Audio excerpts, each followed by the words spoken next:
Today we delve into a story that shaped a nation and rippled across the Buddhist world.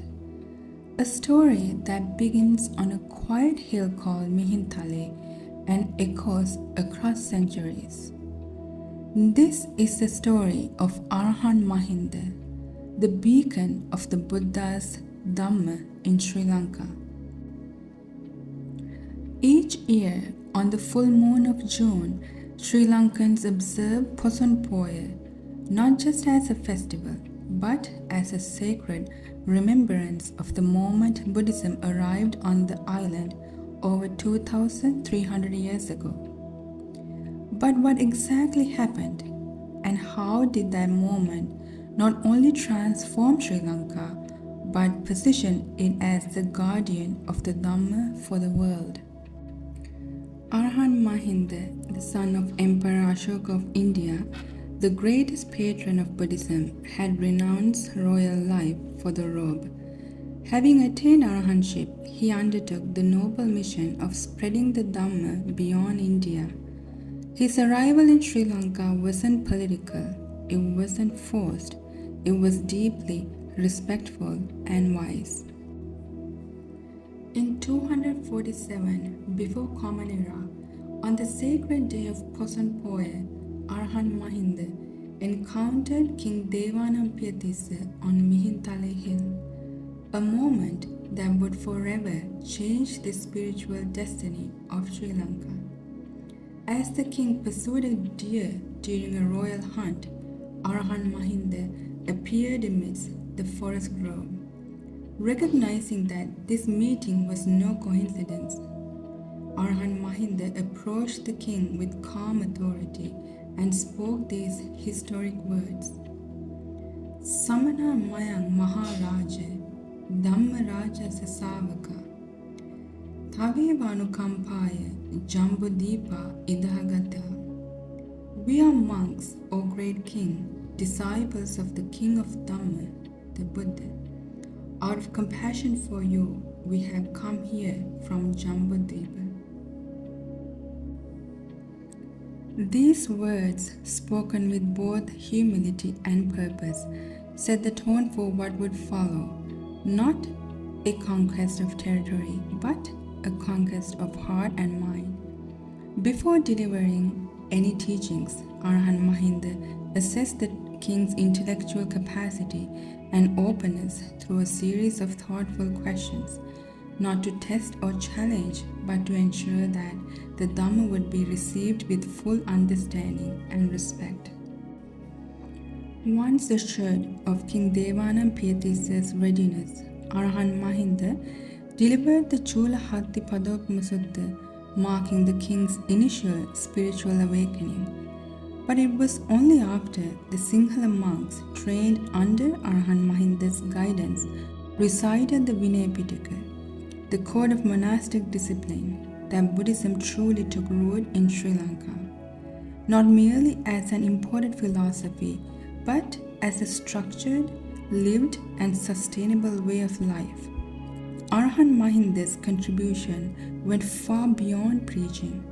He oversaw the establishment of monasteries, nurtured the first generation of Sri Lankan bhikkhus, and laid the institutional and ethical foundations that would uphold the Buddha's dispensation for generations to come. When Arahant Theri Sangamitta, the sister of Arahant Mahinda, arrived from Bodh Gaya, bearing a sapling of the sacred Bodhi tree, she not only brought a living symbol of the Buddha's enlightenment, but also opened the path for Sri Lankan women to enter monastic life. Through the establishment of the Bhikkhuni Sangha, she enabled women to be ordained under the Buddha's dispensation. For the first time outside India, a complete and flourishing Buddhist monastic community, comprising both bhikkhus and bhikkhunis, was firmly established on Sri Lankan soil. Under Arahant Mahinda's wise guidance, Anuradhapura blossomed into more than just a capital, it became a spiritual citadel. Temples and stupas emerged, Monastic universities emerged as centers of learning, and the sacred teachings began to be transcribed, ensuring their survival for generations to come. He sacrificed his entire life for the establishment and flourishing of the Buddha's Dhamma in Sri Lanka. He never returned to India. Every breath, every step he took on this island was in service of the Buddha's dispensation, guiding, teaching, organizing, and nurturing the faith. He lived a long, disciplined, and selfless life, and at the age of 80, Arahant Mahinda attained Parinibbana, the final passing away of one who is fully enlightened. His relics were enshrined at Mihintale, the very place where his mission began and where the light of Dhamma first touched Sri Lankan soil. To this day, Arahant Mahinda is remembered not merely as a monk or missionary, but as a figure of profound spiritual significance. For Sri Lankans, he is revered almost like a Buddha, not because he attained Buddhahood, but because of the transformative impact he had on the island. It was Arahant Mahinda who made the Dhamma accessible, practical, and deeply integrated into everyday life. His name is held in the highest regard, and his legacy lives on.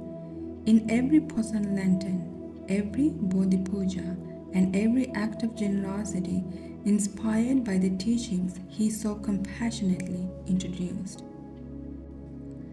As we reflect on the life and legacy of Arahant Mahinda, a profound sense of gratitude naturally arises in our hearts, not as a brief moment of admiration, but as a lasting and heartfelt appreciation for all that he sacrificed and accomplished. His tireless efforts, boundless compassion, and unwavering dedication to the Dhamma have given generations the priceless gift of the Buddha's teachings. This gratitude is not just a feeling, it is a quiet reverence that inspires us to live more mindfully, to honor his legacy through our thoughts, words, and deeds, and to carry forward the light of Dhamma with care and conviction. So this Poson, as lanterns light up the night sky and sacred chants echo through the land, let us not only remember Arahant Mahinda, let us live his legacy. Let our thoughts, our actions, and our hearts reflect the Dhamma he so generously gave. Let our lives be the living echo of his great gift. May our deepest homage be to our great Kalyanamitta, the noble friend, Arahant Mahinda. Yo sattva kakko kalyanamitta mahāñāni jinatrajo solanka dīpamāgamma jyota